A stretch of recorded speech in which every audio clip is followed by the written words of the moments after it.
लोकसभेच्या निवडणुकी संदर्भात आम्ही जो अंदाज बांधला होता त्यावर जे व्हिडिओ बनवले होते ते सर्व अंदाज अगदी बरोबर ठरले। महाराष्ट्राची सेमी फायनल म्हणजेच लोकसभेत महाविकास आघाडीनं बाजी मारली। त्यामुळे आता फायनल मध्ये म्हणजेच विधानसभा निवडणुकीत महाविकास आघाडी बाजी मारणार का? कारण लोकसभेचं तर झालं, पण आता विधानसभा निवडणुकीचं काय होणार? लोकसभेप्रमाणे विधानसभेचंही चित्र तेच राहणार का? या सगळ्या प्रश्नांची उत्तरं आपण या व्हिडिओतून जाणून घेणार आहोत।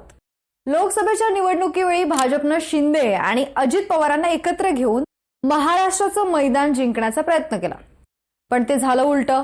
शिंदेंच्या शिवसेनेला फक्त एक राज्यमंत्री पद मिळालं आणि अजित पवारांच्या राष्ट्रवादीला एकही मंत्रिपद मिळालं नाही। त्यामुळे आता शिंदे आणि अजित पवारांचे आमदार स्वगृही परततील असंच दिसतंय, कारण या आमदारांचा राजकीय प्राण हा महाराष्ट्रातल्या सत्तेत आहे। त्यांना महाराष्ट्रात सत्तेत असणं अत्यंत गरजेचं आहे। या आमदारांनाही दिसतंय की भाजप आणि त्यांचे संबंध येत्या काळात कसे असतील ते। एकनाथ शिंदेंना मुख्यमंत्री करणं आणि अजित पवारांना उपमुख्यमंत्री करण्याचा भाजपचा उद्देश कधीच नव्हता, हे तर आपल्यालाही माहिती असेलच।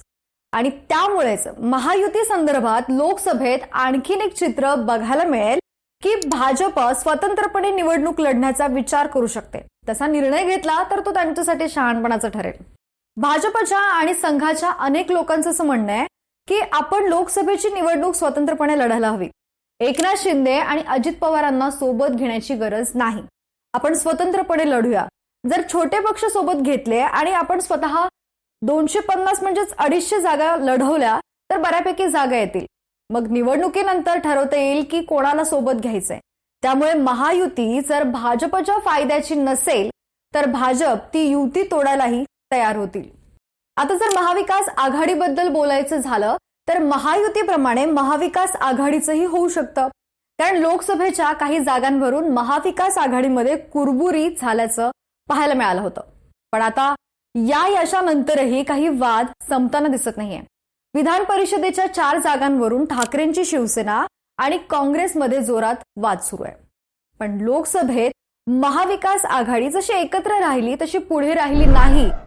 कार्यकर्त्यांनी एकमेकांना मदत केली नाही, मत एकाकडून दुसऱ्याकडे गेले नाहीत, तर विधानसभेत त्यांना बहुमत मिळणार नाही। आणि जर महाविकास आघाडीनं स्वतंत्रपणे लढण्याचा वेडेपणा केला तर ते सगळे हरतील आणि भाजपचा फायदा होईल। पण जर एकत्र राहिले आणि एकमेकांचा सन्मान ठेवला तर ते सहजच ही निवडणूक जिंकतील, असं तज्ञांचं म्हणणं आहे। महाराष्ट्रासोबत झारखंड आणि हरियाणाच्याही विधानसभा निवडणुका आहेत। 2014 आणि 2019 मध्ये या तीनही राज्यातून भाजपला भरपूर खासदार मिळवता आले, पण 2024च्या निवडणुकीत इथे अनेक जागा गमवाव्या लागल्या।